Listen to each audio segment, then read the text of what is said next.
Welcome to Choose Courage Inc., where we skip the boring intros and jump straight into reimagining business and workplace experiences with We Ain't Afraid to Go There conversations.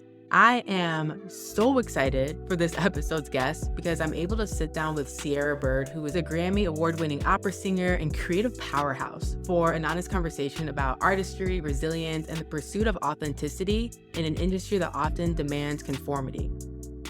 Cierra takes us into the world of opera, where artistry meets discipline, collaboration meets individuality, and a single role can take years to master. And together we navigate through vulnerable conversations on the challenges of rejection and the importance of therapy and navigating self-worth beyond external validation, while also unpacking themes of scarcity mindset, belonging, and the cost of being a trailblazer in any industry. In this episode, we get into a bunch of topics. We talk about the long game of artistry, why some opera singers prepare for roles years before even performing them. We get into the intersection of creativity, identity, and survival in historically exclusive industries. We also talk through rejection as redirection. So what does it look like to reframe career setbacks as opportunities for growth? The emotional and financial costs of making it in creative and corporate spaces, how therapy and faith helped Cierra redefine success on her own terms, the tension between seen versus actually doing the work in corporate and artistic industries, and why honoring your rhythm matters more than fitting into an industry mold. From gatekeeping in creative industries to learning when to pivot instead of proving your worth, this conversation is a masterclass in staying grounded in your purpose. Let's get it. Coming into 2025, I really do believe the secret and the cheat code to getting through the next 4 years, 8 years if we fall into a dictatorship. I think the key is to really focus on creativity and connection and really not letting that part of ourselves go away. And I think coming from your perspective would be really nice for a lot of people to hear who maybe just have a very boxed understanding of creativity, the arts, what have you. So yeah, that's the angle that I'm kind of thinking about for us. Okay, all right. So my focus right now, because I used to have like a huge background in Broadway, theater, and acapella, jazz, but now I just not solely, but 90% I'm focusing on classical music in the realm of opera. Being an opera singer, just in general, means that you're singing a lot of music that has been sung for hundreds of years. So you're doing innovative work that many voices have tried to do. Many people from all walks of life have tried to make this music new, and you're trying to find that one new thing you can take out, or to make it sharper than the person who came before you, or not even sharper, because that implies it's better, but like more unique than the person that came before you. It's not just singing into a mic or singing into the void, because you have to be in tune with an 80 to 100 person orchestra and a conductor, and you have to in some way know what they're doing at all times, and there's like a duality there. So while you're being in tune with the orchestra and the conductor, you're also on stage surrounded by a lot of your cast members, your players who are playing different roles, and so you have to be aware of what they're doing, as well as the person that you are in the story, and making sure that your storytelling is expressive. And so that's just not with your voice, it's with your face, your body movements, everything is nuanced, even down to how you're saying the language, because you're not always going to be singing in English. You'll be singing in Italian, Russian, French, German, what have you. Yeah, it's a lot of behind the scenes too. It's a lot of collaboration, which can be easy or difficult depending on who's in the room. Even if you match, you can be an easygoing person, but you just don't match with the other people in the room. I've had that happen a couple times, just because there's a status quo as to how you should be, how you should think, and if you don't catch the rhythm of the wave, you're gonna have some issues when it comes to connecting with people. But yeah, collaboration is a huge part of what we do. I mean, most of the time though, you're probably performing at my stage of things maybe 3 to 4 weeks you're actually on the stage performing. The rest of the time during the year you're preparing, or you're in a rehearsal room with others preparing. So, I mean, what we do is a lot of birthing. Like, the birthing process is extremely long in opera because it's, yes, you got to sing this role in 2024, but what people don't know is you've been preparing this role since 2019. Mm. Um, if it's a really huge role that someone's been looking to, I won't even give a. I'm a mezzo, so I won't like Carmen. Things like that. People prepare that their whole lives. Mm. You learn those arias when you're like 18. You have no business learning it at 18, but you learn it at 18, and you try to, like, you get the role under your belt, how she thinks, how she is, the language, the notes, all of that, and then you really put it into play, 7, 10 years later. Mhm. But I know people who have been prepping. There's this famous role in this opera called La Boheme, and the lead soprano's name is Mimi. I know people who've been preparing Mimi for 5 years, six Mm. years, and they're just now finally getting to sing it. You Wow. know, and there's a secondary role, Musetta, and usually a lot of sopranos sing Musetta and they kind of sit with the opera to see if they can transition up to Mimi. Your body gives you limitations too, because some of those women can only sing Musetta. Their body won't allow them to sing some of those roles. Sometimes roles can be a little too grand and demand more than your instrument is willing to offer. Or sometimes your instrument is too big, and that was the case for me. I wanted to sing some lighter roles. Like, I wanted to be a little Carabino, Agno. I wanted to sing like some Mozart, and they're like, your instrument won't allow for Mozart. I'm like, what do you mean? Why I'm here? And so in grad school I had to learn to embrace new roles, and I had to give up some scores I really did not want to give up, but Mhm. it turned into a beautiful journey because I've learned that there are some roles that really suit me, that have more depth. And when you're young, those roles, Caribbean and Anya, they're fun because they're youthful and alive. But I think where I'm at with my instrument, I have the most appropriate roles for my age. Mm. Because one day I'm gonna hopefully sing these roles 35, 36. Do I really want to be bouncing around, you know, jolly skipping into a closet, jumping off a roof, or do I just want to, be elegant in my gown, singing about how I'm gonna, cut off Samson's hair?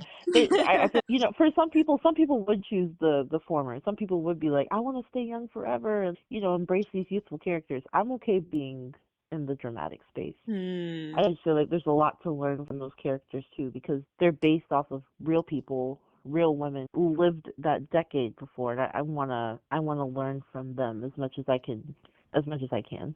Hmm. Wow. You said so much in there. I mean, I guess one of the things Yeah, that is like sticking out is it feels like if you are committed to this craft, your instrument, that you have to really have a deeper why or a deeper passion for it. Because if you're getting a role, year one, but you don't necessarily perform until year 4 or 5, there's a level of consistency and focus and groundedness I feel like you need to have to not allow that to wane, right? it's true. Yeah, yeah, because it really is a long game, and I think about undergrad, even just from going to Ohio State. There's so many people who started off in my major as performance, and then it's like one by one it was all gone. I think I graduated with 3 people, and our class was like 17 or something like that. Then you go to grad school, and then you realize, okay, the lead off is who gets into young artist programs for the summer, and I realized, okay, there's like a lead off here, and then the next step is who gets into year long young artist programs, which is this chain that I know it exists for a reason, but it doesn't have to. But it's a system that we use, and there's like a lead off from there, and then who thrives in the young artist programs. That Mm. was a challenge for me. But then from there, it's a lead off. And Mm. so you see in real time what a challenge it is to hang on, because it is 90% no. It's really 95% no. Mm. You're always being told that technique is not good enough, because it isn't. You're always because they demand perfection. You're always being told that you can't have this part, you can't have this, you can't go to this program you really want to go to, you can't go to this country you really want to go to, because they found somebody that suits their needs better, that suits their preferences better, and it starts to get really murky and really dark when you realize maybe they don't want somebody black, maybe they Mm, don't want somebody fat. Maybe they don't want you because you're an American and they find Americans annoying. mm, Maybe they don't even want to give your interpretation a chance because they have a style in their head that they already, and your techniques just doesn't serve what they're looking for. And you start to mhm, realize, do I really want to be a part of this community if there's so much, mm, if there's so much injustice? yeah. Yeah, and I really sat with that for a couple years. Like these past couple of years, they've just been, really really asking myself, is this the field that I should be in? Is this where is the justice in this field? Or, Mm, am I supposed to be a part of the justice of this field? Is that why I'm here? I had a lot of like, yeah. why am I here? What is my purpose? What's the point moments. And what I determined is you're going to find that injustice in any field that you work in, Mhm.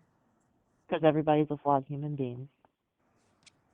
And you are a light worker. And unfortunately, yes, you are the person who has to bring some form of justice to this. Congrats. Mhm. But, with the power that you do have, it's not like I'm going to save everybody. But, you're going to say, I'm going to make my salt grain of difference. Mm. And that's one more salt grain than there was before. Wow. Yeah. Yeah, I mean, honestly, hearing you speak, I was like, is she in opera or is she in corporate America? Because I feel like a lot of the Yeah. things But I know, actually, I feel like a lot of those things, I guess I reflect a little bit on my story of making a career switch from counseling into the UX, user experience design and tech industry.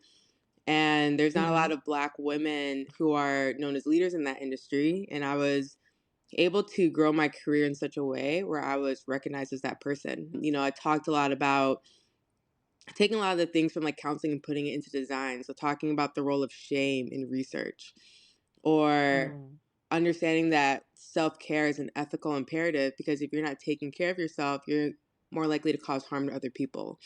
And so I brought a lot of that into the design industry. But because of that, there's a catch to those things. So I definitely have received my fair share of inappropriate or not okay messages. I have felt the burden of being one of the few Black women who's well known in the industry, who's writing for Fortune, Fast Co, who's speaking at conferences, and then the burden of not wanting to let your community down, especially when I have young Black women mm, who are reaching out to me and they're saying things right. like, oh, I didn't think I had a place here, but then I met you. But they don't know this whole time that it's like a slow death on the inside because there's like a cost to this kind of work, especially just the direction of the industry I'm in. There's just this, my industry prides itself on being human centered, and yet there are just so many blatantly terrible ways that it was very much not trying to do that, not trying to do the work. It's kind of like when I see people or when people are like, oh, I'm an ally. And what they really mean by that is I'm nice. I think I'm nice. And I think I want good things hmm for other people. But they don't necessarily want to do the work of what does it actually Exactly. mean to They want put. to be seen as doing the work. Hmm. That's the whole design industry.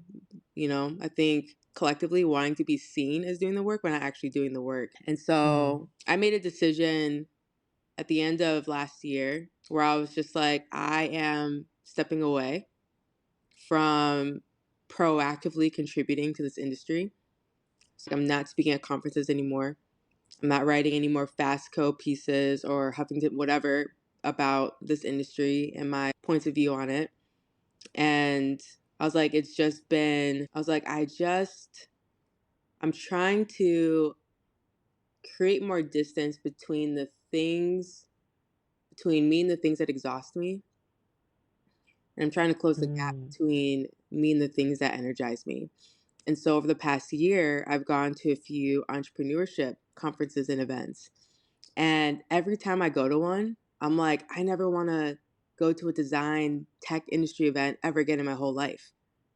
And That's awesome. I think it's because, I'm meeting these other entrepreneurs. It's their first time meeting me, and they're so curious and creative, and they're so generous and sharing their ideas and connecting you with people that they know. And they just operate from a place of abundance because they realize that there's enough on the table for everyone.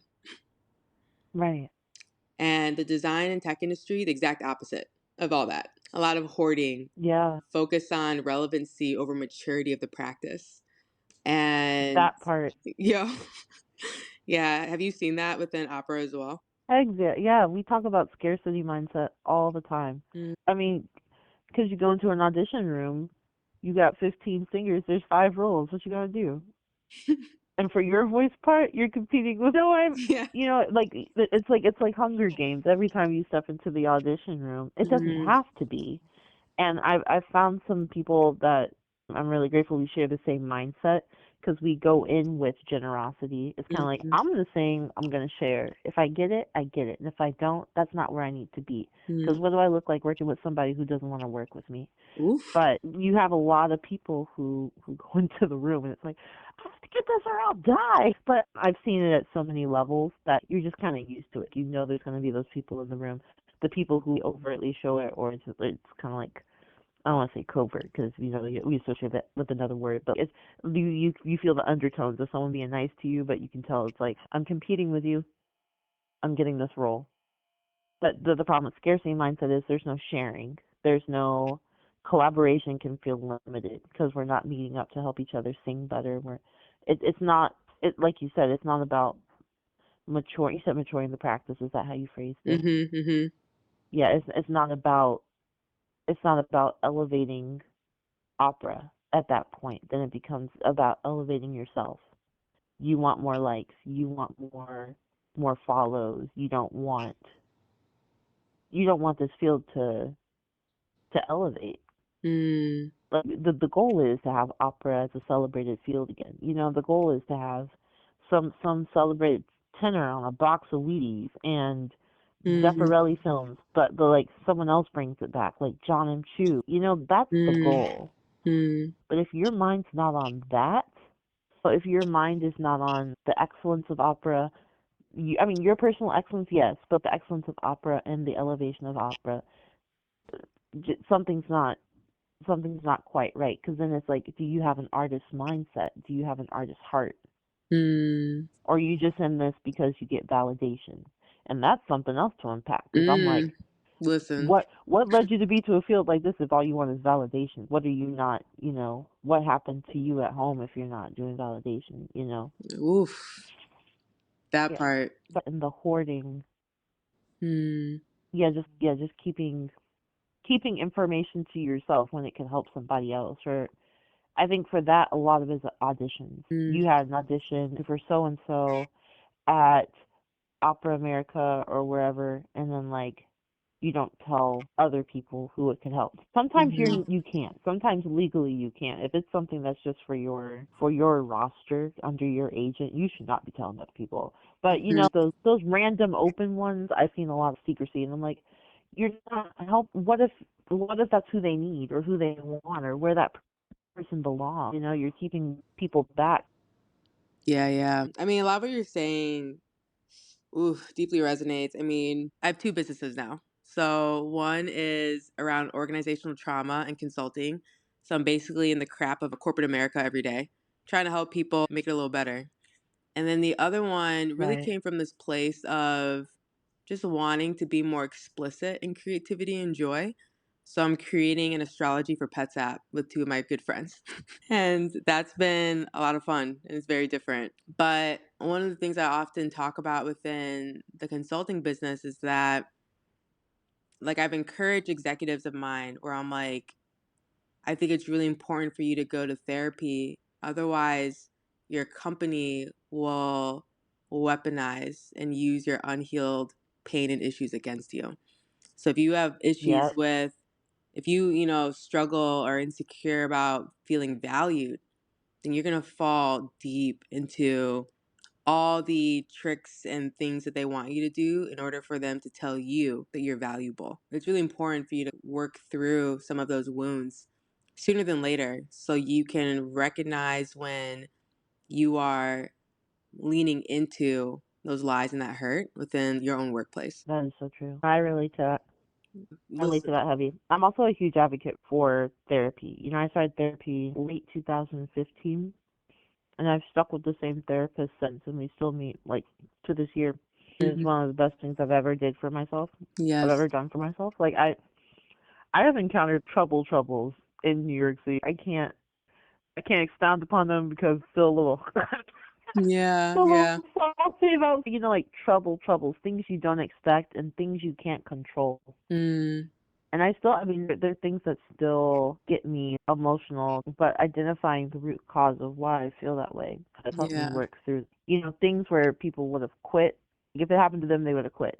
If it Mm. happened to them, they probably would have done something worse than quit. They would have done something to themselves, you know. But Mhm. I was like, you know what? Let me process this, see what's Mhm. really going on, and see how it's affecting my relationship with God. That was a huge thing too. Yeah. And yeah, well, because you know when trouble comes, you're like, I thought we were locked in. Hold up. Okay. I know. Wait a second. Exactly. I'll go into the Bible like it's fine print. Hold on, because I thought you said we signed an agreement. Man. But you know, I'm telling you, but having that in my artist laws, okay, I see why I feel embarrassment. I see why I feel shame, and I have to detach myself from some of those things. I feel like I'm someone who is like I have a longing for community, the true community. But I think about the ways that I have reduced myself to belong in those communities. And I think being in New York City taught me if I stand alone, that's okay, because the right people will come. Mm. Yeah, and I really had to, but I had to process that. You can't come to something like that on your own. So I had to like forgive the version of me that was doing that, come to terms with what I had to do, and then just live in it. If you stand alone, that's okay. Mhm. You know, if you're in a cast and it's 10 people and you only get along with one, that's okay. If you're in a cohort and you know everybody doesn't like Christians and you have to stand alone, that's okay. You know, and Mhm. I've been in those positions before, and without having therapy and addressing what the real issue was, I think I would have been in shambles. Like, why don't they like me? Why can't I just sing and belong? Or you know, I would have asked myself those questions over and over and over and over again. Mm. And Mhm. shoot, sometimes I still do because I'm human. But Mhm. but you Mhm. but I still tell myself you still have to stand alone. Yeah. You know. Yeah. Yo. Yeah, this deeply resonates. Hey, real quick, if you're enjoying this episode, I want you to think about how you found this podcast. Maybe a friend sent it your way. Maybe you stumbled on it at just the right time, but podcasts like this only grow because people like you share them. And it's one of the many reasons why I don't run ads. This is truly a labor of love. So if you could pay it forward by sharing this podcast with people you know, it would mean the world to me. And in doing so, you'll also throw out some good karma and energy towards someone who needs encouragement or who just needs a reminder that it's okay to bet on themselves. And if you're finding value here, please show us some love by leaving a review because it also helps others discover us too. Appreciate you for being here. Now back to the show. I'm kind of curious about what maybe like practices or mindsets have helped you kind of shift those moments of rejection into growth opportunities. Yeah. Okay. This one I had to journal about because when you ask some of these questions, I was like, well, I need to actually process that in my own personal time. So they were good questions, but I said rejection is redirection. And that's something people say in the practice room, or they'll say it after an audition. If they tell you right away you didn't get it, they're like, it's okay. Rejection's redirection. And you're just looking at them like, I don't want to hear that right now. Exactly. But it's true. Like, why would you want to work with someone who's rejected you? Mm. Why do you want to spend your valuable time in life with people or an organization that's rejected you, that said, no, we don't want to bring them on? And how do you know it's really truly a rejection of all that you are? Maybe it's like, wow, that's a really great voice, but there's nothing we can do with them right now. Or maybe you're too much of a good thing that it would throw off the harmony with the other singers. You know what I mean? Like, wow, this is a great voice, but the person that we already have in mind for this role that's going to sing with them a lot, you know, is just a little too light of a sound for you to be singing with them. It doesn't mean that you're not good. It doesn't mean that you're not great. But whoever's doing the hiring, they're coming up with a recipe, you know? Maybe your clove oil. You could not have a lot of clove oil in a recipe. That sounds horrible. But I tell you, when the holidays hit, what do I need? Clove oil. You know, everyone has their season. And so that's what I thought about. That wasn't in my notes. But yeah, sometimes your clove oil. And I also asked myself, what did I get out of the no? So sometimes what's valuable is saying, okay, I didn't get it, but maybe they told me why. And so I can identify areas of improvement. Sometimes the why is a little too brutal. You know, it's kind of like, well, you way too much for this role. And you're like, well, dang, but you can do something about it. If you choose. It's like a question of what do you value? What do you want to, who do you want to be? But now you have a decision to make, but at least you have the information. It's not a no without a reason why. Sometimes it's the technique just isn't there yet. Your high notes just aren't there yet. Maybe your middle voice isn't as even as it could be. That's great. You know a why. So you can come up with a game plan for each of those things. Maybe it's, I don't want to fix that right now. I'm okay with where I'm at. Maybe it's, I do need to work on my middle voice. Let me call up a coach or a voice teacher and iron it out. But I think like having information can turn a lot of your no's into eventual yeses. I think the no is temporary. Sometimes. Sometimes it's real. Sometimes it's never come back again to this company. But sometimes, most of the time, it's just a not yet. Not yet, not right now, not at this time. Yeah. Sometimes the other thing, though, is saying if it's not identifying an area for improvement, it's realizing that it wasn't the opportunity for you. I know there's some things that we're tied to. For me, it was competitions. I really wanted to do, I even did a paper about it, and it was called Cierra, who's this singer I admire, not because we share a name, like she's just truly an impressive person. But I used her career trajectory to see if voice competitions were really all they're cracked up to be. Like, did this person rise to fame because they won so many competitions, or was it just a mere badge and she was already it? And the latter was the result of the paper. But I still want to do those competitions because I want the badges, shoot. But the timing was just wrong. I never got to do Neustimmen. I never got to do Operalia. I never got to do like any of those like Queen Sonias. And I was like, I want to be, you know, and the word that comes to my mind is validated. And I think I wanted my career to be validated by those circles so badly.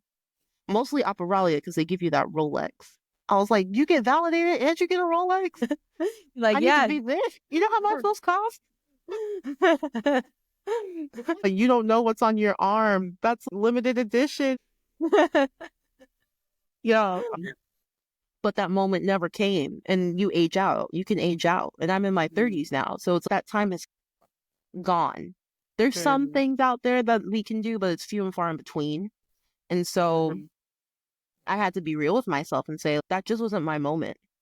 But I had to, you know, you have to keep yourself in check too and be like, but you better clap for those people who get it. And you better be excited. Don't be the crusty, salty person on the couch. It should have been like you can't be that. You still have to be in celebration for other people when they get those things. Yeah. I love that. And I think that's a good reminder of this phrase I've been kind of holding on to these days, which is, it's more of a question. How do I keep my heart soft and my boundaries firm? And so even that example, right? It makes me think of this other proverb that goes, comparison is the thief of joy. And so it's, what do you do when you don't get the thing? And how do you respond in terms of still being able to celebrate and clap for other people who got it? I think that's so important. And especially in a day and age and a time where we're kind of being pulled more and more into this crabs in a barrel kind of culture. How do we not lose ourselves in the midst of that? How do we still honor and recognize talent and gifts when honors due, right? And I love too, you're just talking, I mean, you said so much in here. Even just, there's two things that are especially sticking out. The first is, you said this a little bit earlier, of Why would you want to be somewhere and with someone who's like rejecting you and doesn't want you?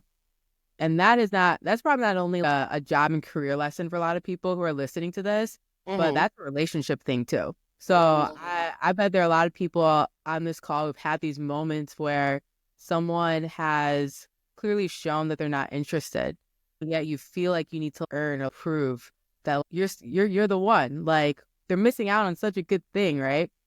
But a lot of times what I encourage people to think about is, if you're not able to get through a door, more times than not, that door is just too small for you. And so how can you see that for what it is and be open to the fact that, hey, there's another door that's actually going to be able to contain and hold me and honor me and what I'm about. Yeah, I'm conflicted on that because I'm like, I see that in friendships. I can totally see that in friendships. But when it comes to relationships, I can't see it. Say more. Okay, so in a friendship, there is that commitment to be there for one another, but I feel like you can go through seasons. Sure. You can also go through endings, and I feel like it's also, I think that for me, I think it's natural. For some people, they're like, no, we in this together forever. No, but I'm like, no, things can have an ending, or things can have a season. You can pick up where you left off. Like my aunt just reconnected with a friend. Well, they reconnected a while ago, but they had done a military service together. But there was a time, like 8 to 10 years, where they didn't really talk. They were building their families and, just going through the daily motions, and they moved to different sides of the country. And I was like, I can see how the separation is natural, and it's a no hard feeling situation. Thinking of a romantic relationship, assuming that it's a godly one too, I feel you've made, I'm not talking to the fiancés or stuff, or the girlfriends. Well, that can die down. And I think you and I have both probably seen some weird Christian relationships in our days. But you know what I mean? Where it's like, I think they like me, or they don't really talk, but they're like a thing. I'm talking about like the actual marriages. I think you make a covenant. So it's that triangle relationship. So it's like you can, if you experience that rejection, it's like you also have to think of, but what about when I reject Christ? And he's in this too. You do have to protect your heart and your feelings, but you don't get to have that 8 to 10 year separation. You don't get to have that ending of a friendship. You have to stay in it.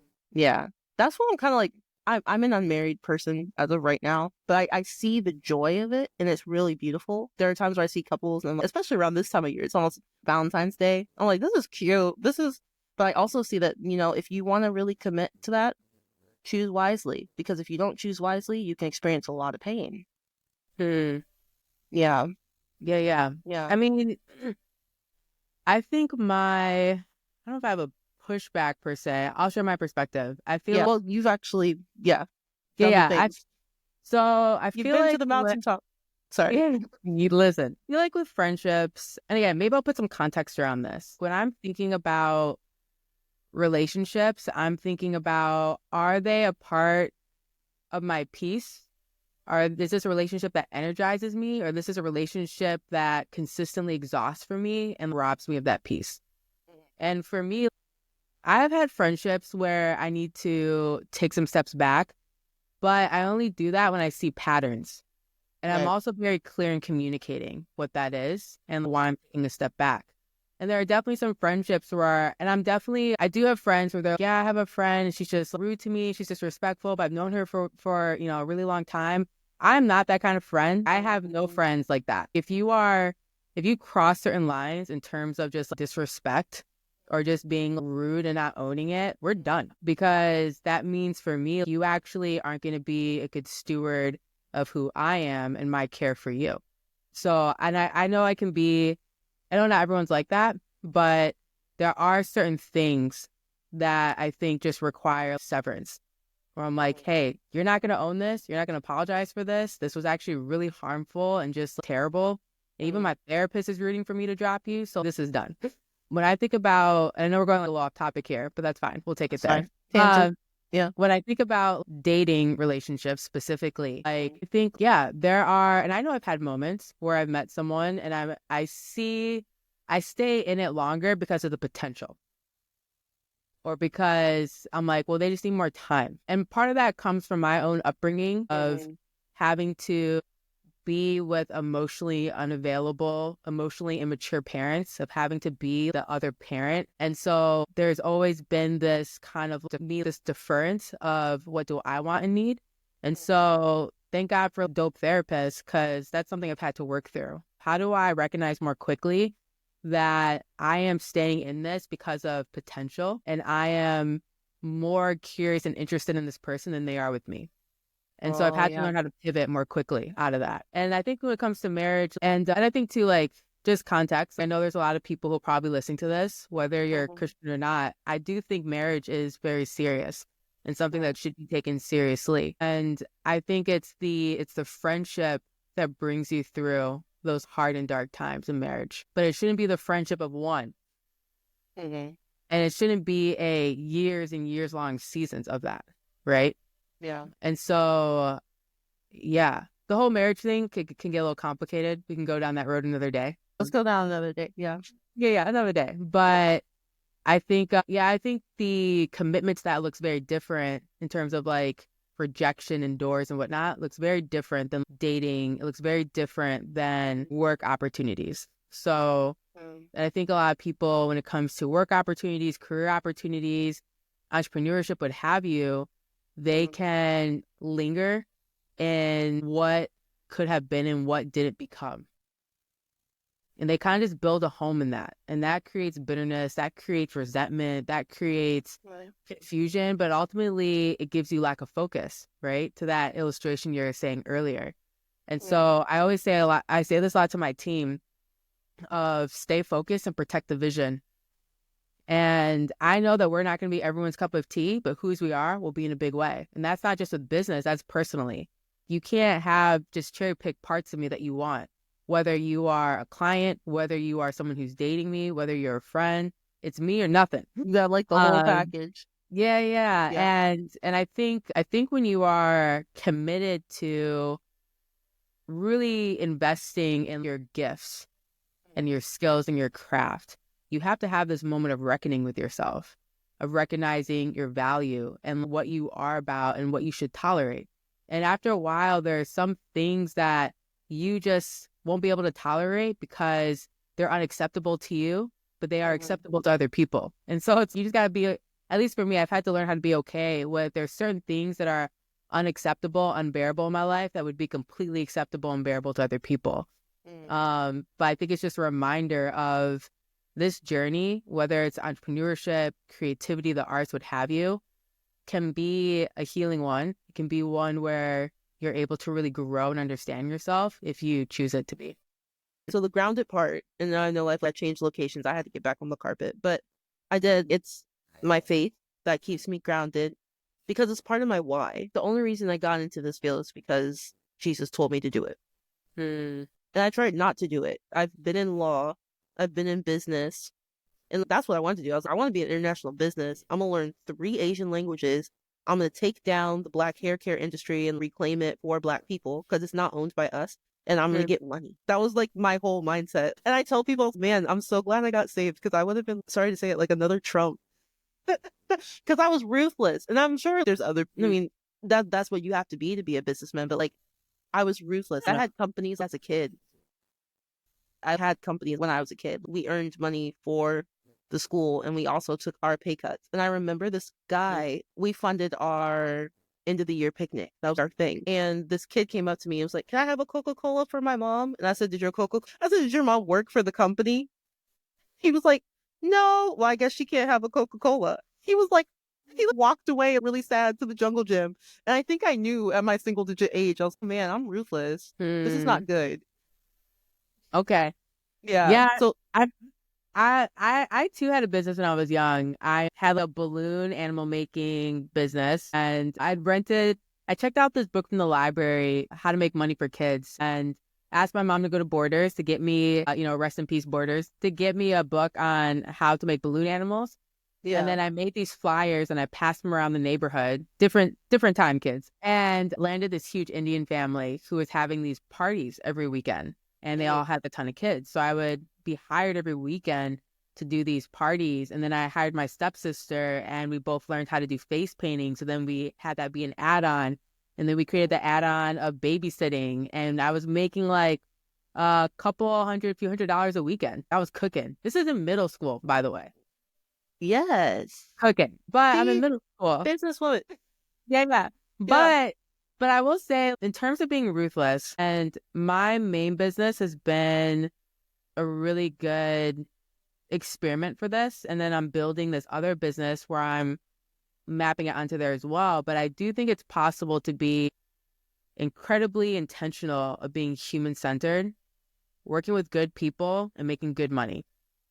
I describe myself as an anti-capitalist. I think there's a lot of things about capitalism that are exploitative and horrible and terrible.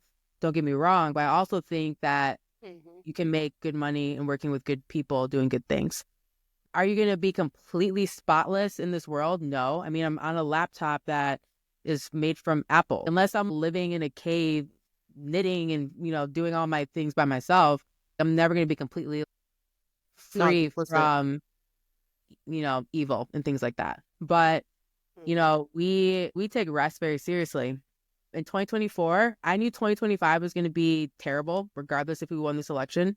Yeah. And I was like, we need to take rest very seriously. We already do a week in the spring and the week in the summer, or week in the spring, week in the fall of mandatory time off called rest and resist weeks. And then we do 3.5 consecutive weeks in the summer that we call rest month. And for 2024, I want to add an additional 2 months and take all of November and December off and have it be paid. So we did 4 months of mandatory paid PTO, paid time off last year. And we beat our revenue goal by 20%, which is kind of insane. That's amazing. We were able to make enough to not only pay for all that time off, but if we didn't want to work this year, we'd have enough in the bank where we wouldn't have to. And then some for next year. And now we're still doing a lot of work and dope things with our clients. And that's just business number one.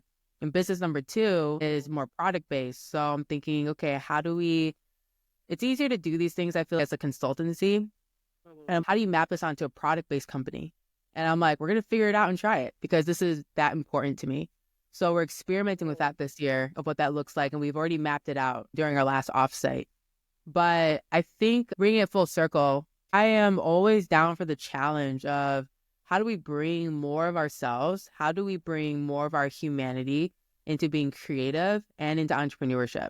And I think both, when you're able to do that and honor that, that's when it can become a healing experience. That's when you can start to be curious again. That's when you can start to be hopeful about how things can be different and how, hey, maybe I don't have to just follow to the status quo and just, do what everyone does because that's how it's always been done kind of mindset, right? Yeah. And that excites me. That's what makes me really enjoy kind of the line of work that I'm in these days. That's awesome. Yeah, I mean, ideally, that is how a business should be handled. Well, everybody's taken care of. Yeah, why not? Yeah. So we'll see. We'll see how that continues to grow. But congratulations. Thank you. Yeah. I mean, don't get me wrong. There are definitely moments where that joy is like fleeting. There are these moments where I feel a disconnect. I mean, I'm definitely curious about you. Do you maybe have a story or a time when you kind of needed to reconnect with the joy of your craft, especially if you were in the midst of something challenging? Yeah, I think if you let yourself, you can start to feel like a product. Ooh. Because you're doing things for, you're that doing part, things to help. That's it. That's the podcast. We're just going to end it right there. Do I feel like a product? It's giving book title. It's true. You can feel, okay, I'm doing this for this organization, which is great. I'm doing this for this company, which is great. When do I get to do something that's just for me? Especially in a creative field, when do I do something that's just for me? And so for me, I think what I think of is I went to this festival. It's an hour outside of Chicago. It's called Ravinia Festival. Oh, yeah. You probably know it. Yeah, they have those concerts up there. Yeah. It's a good time. Oh my gosh, I went to a John Legend concert. He rocked my world. I don't even like John Legend that much. Like, you know, like I adore his music, but I don't know every single song there is to know from this man. Yeah. It was phenomenal. I started adding them onto my playlist. So he told his story, and Ravinia is a great place to be. And it's a beautiful vibe. Loved it. But besides that, the program itself, the singers program, you arrive already with some music that you know you want to learn and present in concert. And it's not about other singers coming into the space. We're not acting anything out on stage. There's no opera. I mean, there is in concert, but that's handled by other singers. When you're here in this program, your job is to focus on what you're going to do with these songs that you're going to present in concert. And that was so healing for me because I realized, oh my gosh, I haven't done this since I was in grad school. You know, choosing art songs that move me that I just want to learn for the fun of it. You know, choosing arias that I want to learn just because they move me. And so I chose this cycle of songs by Gustav Mahler, and it was Kindertotenlieder. And it's very depressing, the title. It's Songs on the Death of Children. Yikes. And it as depressing as it sounds, it's a hopeful song cycle. Okay. And you go through, you know, all the emotions that someone would go through losing a child. And I don't even know why I chose it for me. I know why I chose it in general because it's moving, but I chose it wondering if I could bring something to it because this is not something that I've experienced in life, but I love it. I listened to 3 singers who I think sing it extremely well for different reasons. One is a singer overseas, Dietrich Fischer-Dieskau, who actually lost children in his life. And he was singing it on black and white television, you know, and no one had ever seen anything like that. Because instead of, you know, seeing a singer on the stage, you got a close up to his face and you saw everything that he was feeling in real time and you knew it was real raw emotion. So he's one of my favorites. Jesse Norman sings one of these extremely well, amazing black mezzo soprano.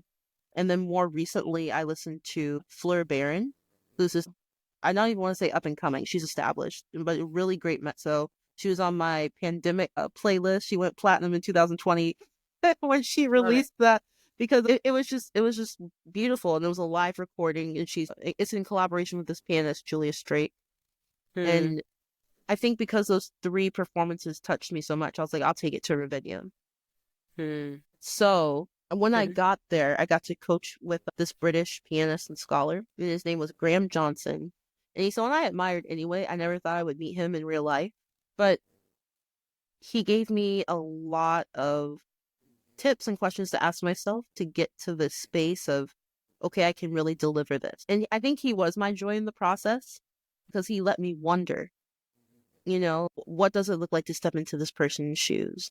How are the shoes heavy? What do their clothes feel heavy when they put them on? Do they look up? Do they look down? I left asking those questions to myself after speaking with him.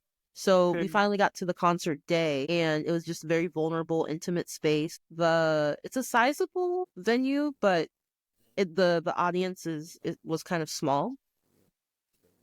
And we just walked on stage and we sang those songs. I got to dress the way I wanted to dress. There was nobody analyzing my outfit because when you're in program, that's what they do. You know, they say, you sure you want to wear that on stage? I wore what I wanted. My pianist, who was amazing, we worked through every single note.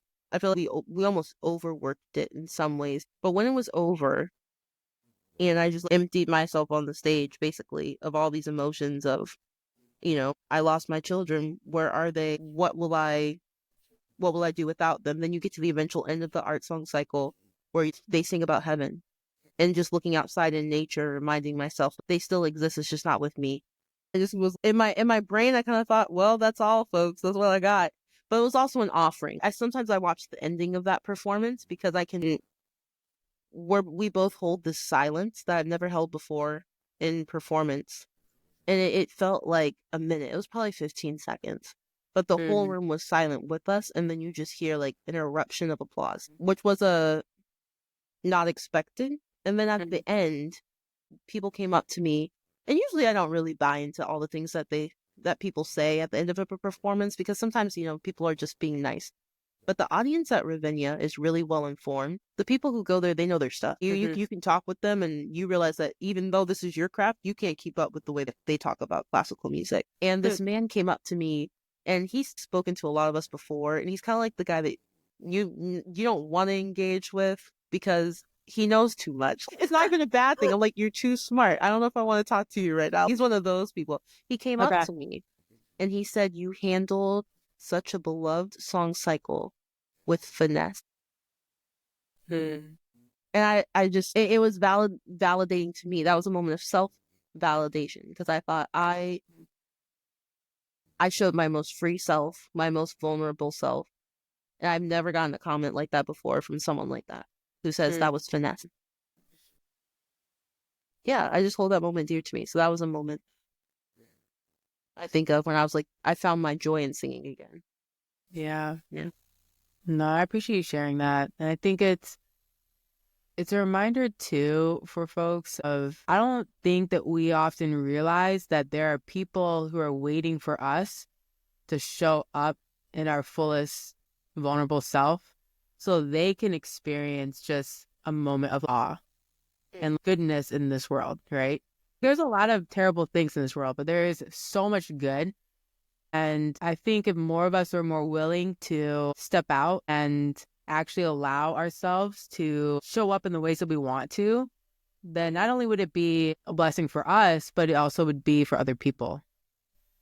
So I love that story. And yeah, it kind of takes me back a little bit to when I think of maybe a more recent time of reconnecting to joy within my craft. I would say, so I'm building this other business.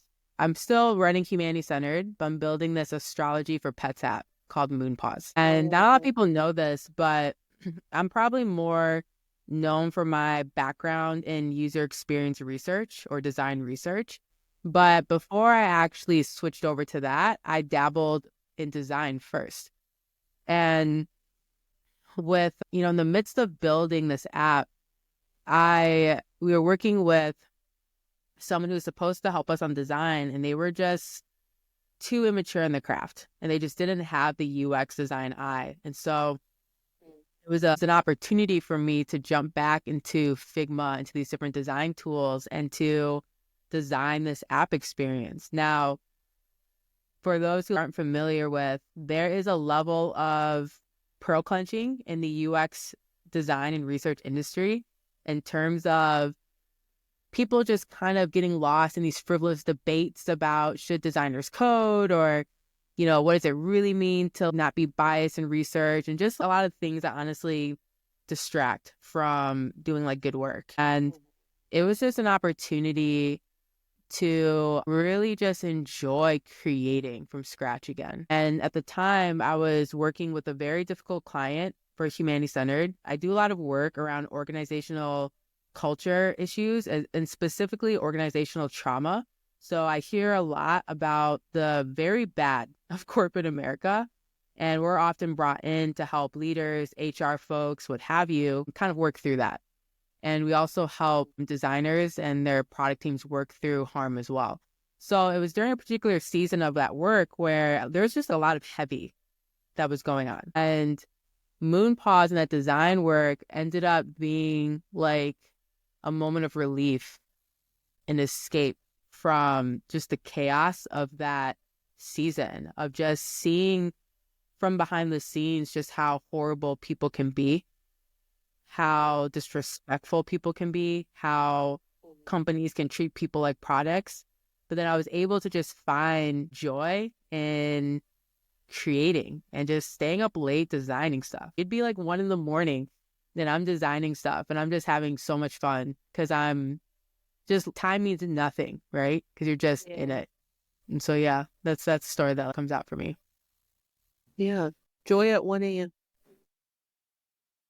And waking up super tired the next day, but then realizing, no, that's worth it. Wait, say that again. Joy in what? I said, it's like, I was reflecting, I said, that's joy at 1 a.m. because you're going to wake up the next day and be exhausted, but you'll feel that it's worth it. Yeah. And not the exhausted, like I just binged Netflix until 3 a.m. exhausted, but like that felt nice, exhausted. Yeah. You fueled your creative longing. We'll say it like that. Yeah. So you're Yeah, energized in a different way. Yeah. Yeah. And it exactly. was a way to probably separate what the things that you were hearing or having to work on after meeting with people, because that is a lot to carry with you. Someone's heavy story of how they've dealt with trauma in an organization. Mhm. How are you not personally affected by that? But Yeah, that's a way to give yourself space from it. yeah, for sure. Yeah. And I think being having a background as a therapist has definitely helped with that. And also therapy has helped with that. And it's tough because again, I have had my own healing journey when it comes to corporate America and just bad experiences. And I had to remind myself the same things I remind myself today, which is that healing is not a scarcity, that things will get better and can get better.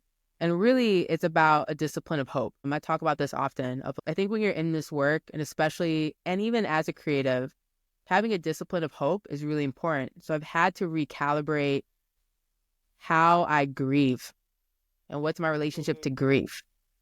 I've had to recalibrate my relationship to anger. And actually, I think about this quote from C.S. Lewis, and he says, I sat with my anger long enough until she told me her real name was grief. Mm. And I've had to work through that because that impacts my ability to be hopeful, which then impacts my ability to be creative and curious. Right. But yeah, I mean, I'll say this, like in a similar vein, I know the last time we were chatting, we're talking about just how therapy has been really powerful for both of us in terms of navigating our paths.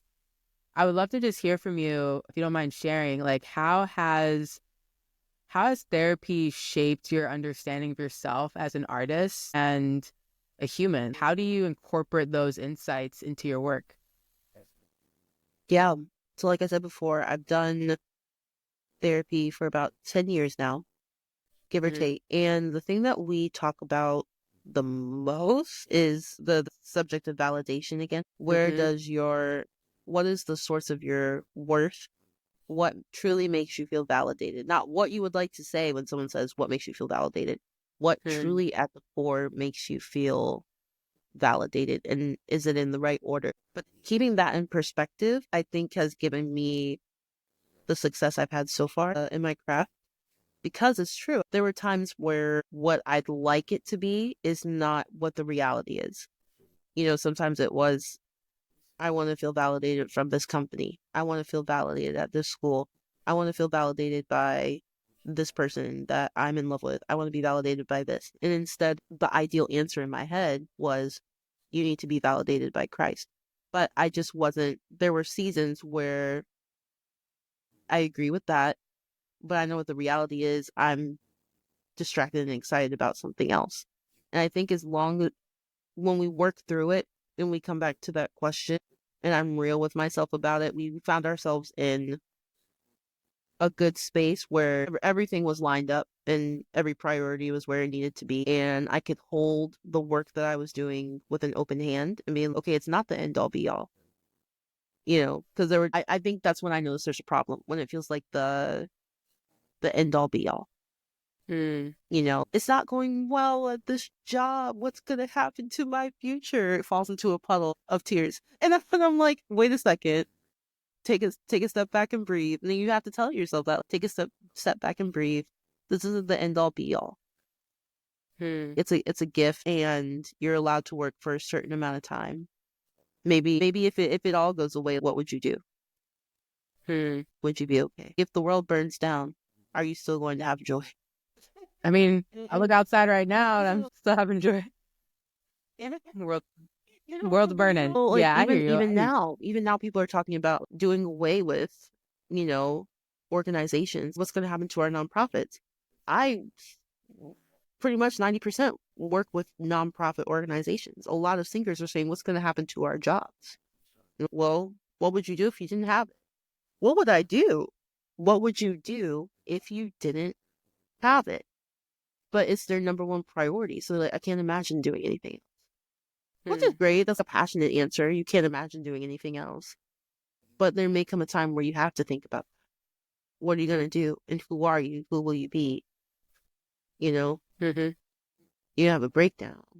If you don't figure out who you are outside of this art form. I think that's been the bulk of my therapy experience.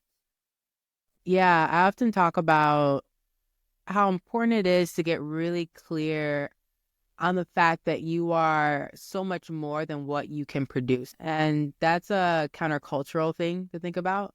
That goes against a lot of our upbringings. But I think that framing, to your point, gives you more space to think about what's possible and to actually like be open to different doors that might be there for you. So yeah, I appreciate you sharing that. And I think there, especially for folks in corporate business too, if you don't work through your own wounds and your own insecurities, work, business, what have you, will find a way to bring it to the forefront. Exactly. I know when I left corporate America to do entrepreneurship full time, the first month or two was a little weird because even the way I related to LinkedIn kind of felt different. I'm not talking about these promotions and these moments of recognition from my employer because it's just me and my business, right?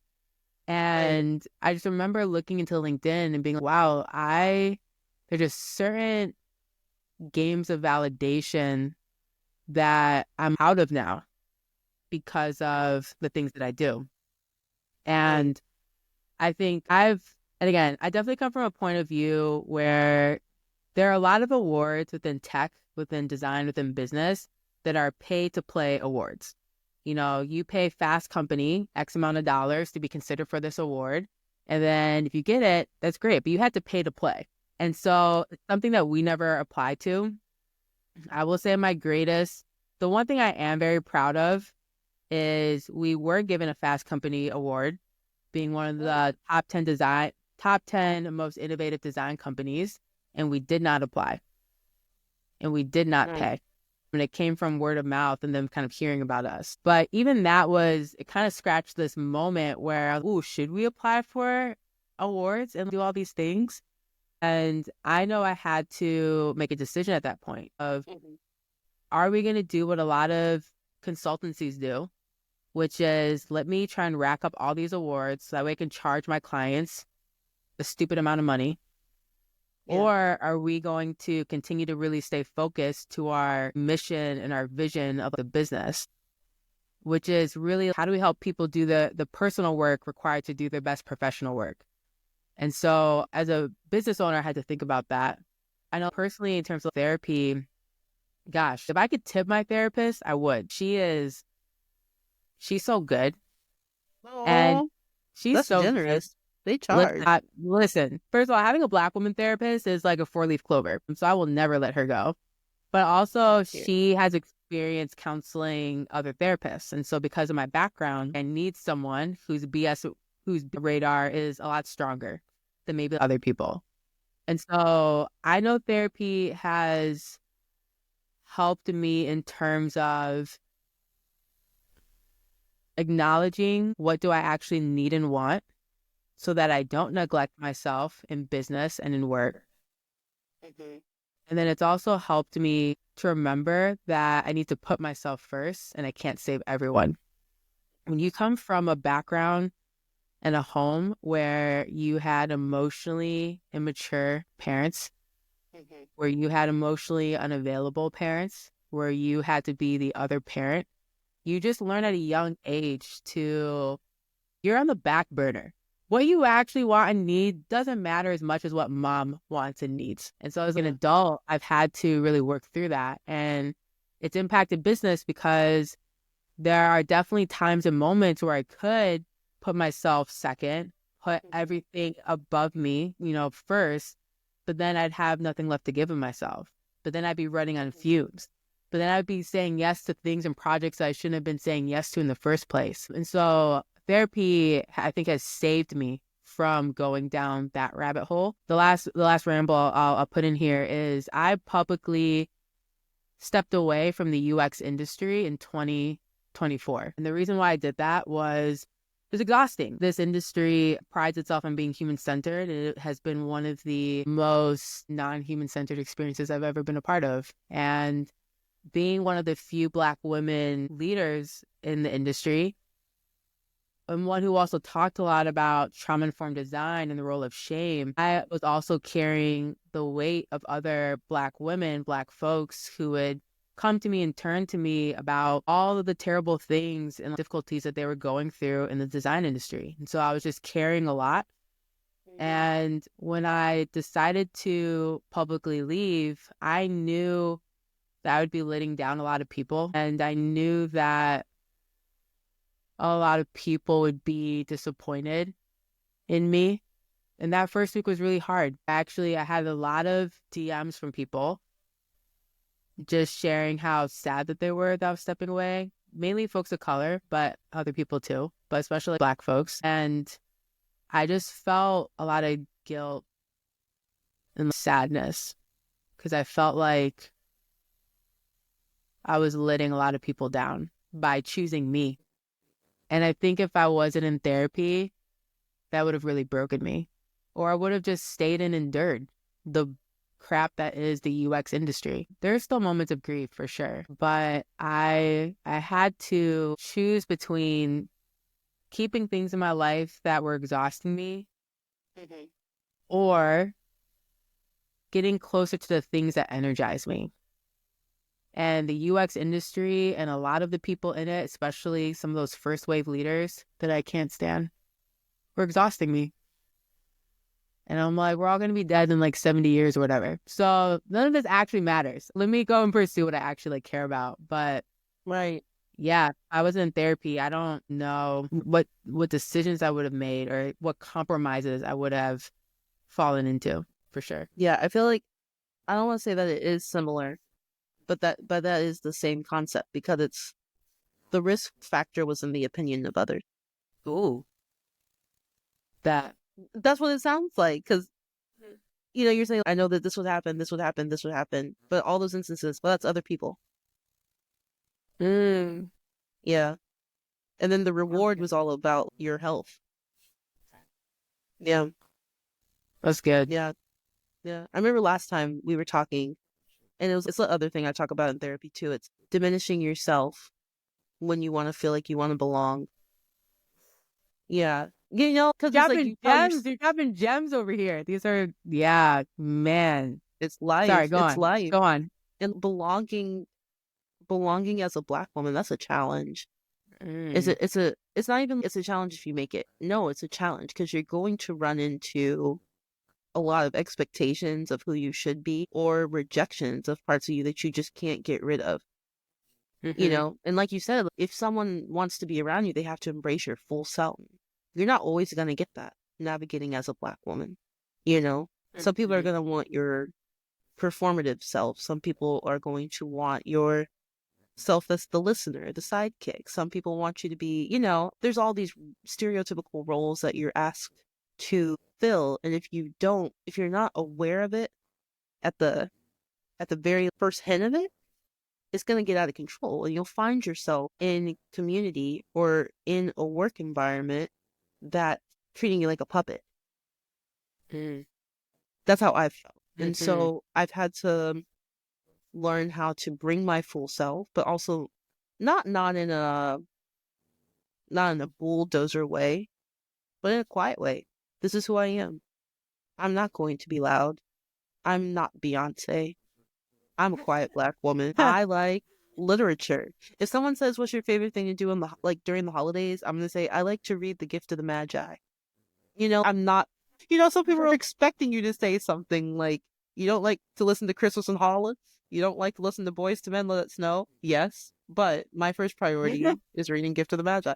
And I'm just learning to check those small moments because if you don't, people like to fill in what you're doing. I'm learning that if you're doing something and you're not explaining why you're doing it, because you don't have to explain why you do what you do all the time. They'll fill it with an assumption. They're just doing that for X, Y, and Z. No, I'm actually doing it for D. You didn't know, but I think I'm learning if I let those assumptions fly, that's playing small. Hmm. Yes.